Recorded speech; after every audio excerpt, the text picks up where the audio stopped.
Le 6 avril 1660, le frère cadet de Molière, Jean Poquelin, décède.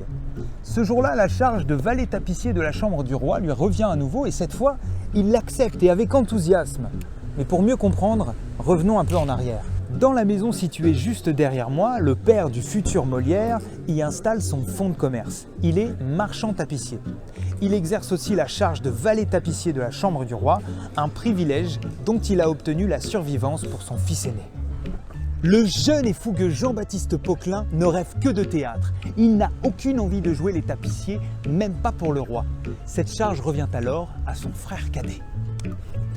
Au printemps 1660, alors qu'il perd son petit frère, la situation n'est plus la même.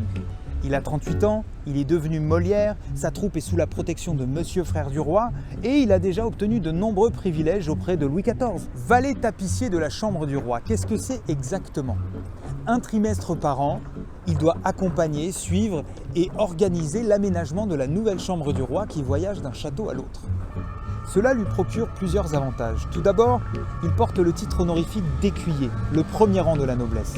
Ensuite et surtout, cela lui permet d'assister au lever du roi en compagnie de plusieurs membres de la cour et de s'inspirer du comportement des courtisans pour ses futures pièces. Mais l'avantage le plus précieux est sans doute que les deux hommes ne se quittent plus. Poquelin le valet sert son roi le matin et Molière l'artiste le distrait l'après-midi. Chacun gardant sa place et l'assumant avec loyauté. C'est à cette époque que les deux hommes nouent une amitié profonde, mais ça, je vous en parlerai une prochaine fois.